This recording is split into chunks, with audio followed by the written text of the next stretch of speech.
আসন্ন টি-20 বিশ্বকাপ এবং এশিয়া কাপকে সামনে রেখে স্বল্প সময়ের জন্য পাওয়ার হিটিং কোচ হিসেবে নিয়োগ দেওয়া হয়েছে সাবেক ইংলিশ ক্রিকেটার জুলিয়ান উডকে।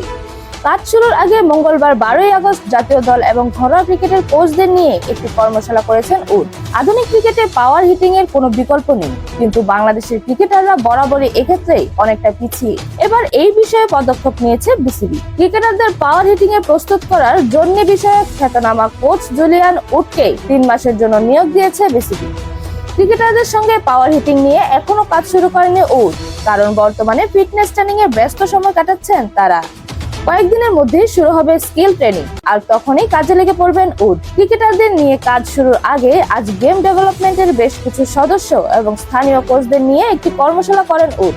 উডের সেই কর্মশালায় উপস্থিত ছিলেন জাতীয় দলের সিনিয়র সহকারী কোচ মোহাম্মদ সালাউদ্দিন। স্থানীয়দের মধ্যে ছিলেন ওয়াহিদুল গনি, সোহেল ইসলাম, হান্নান সরকার, তারেক আজিজ, তালহা জুবায়ের, হাবিবুল বাশার এবং নাফিস ইকবাল সহ আরো অনেকেই।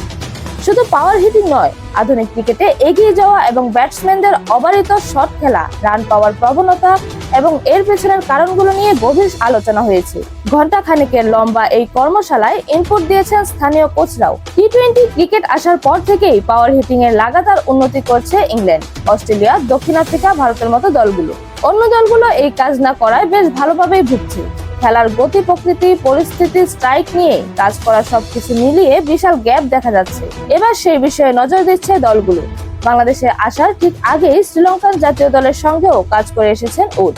পাওয়ার হিটিং এর গুরুত্ব নিয়ে আজকের কর্মশালায় আলোচনা হয়েছে। ক্রিকেটের সঙ্গে বেসবলের হিটিং মেথড মিলিয়েছেন Wood. PSL, big bash, IPL এবং বিপিএল এ কাজ করার অভিজ্ঞতা রয়েছে অভিজ্ঞ এই কোচের। লিয়াম লিভিংস্টোন, স্যাম বিলিংস এবং পৃথ্বীশের মতো ক্রিকেটাররা তার সঙ্গে ব্যক্তিগতভাবে কাজ করে উপকৃত হয়েছেন।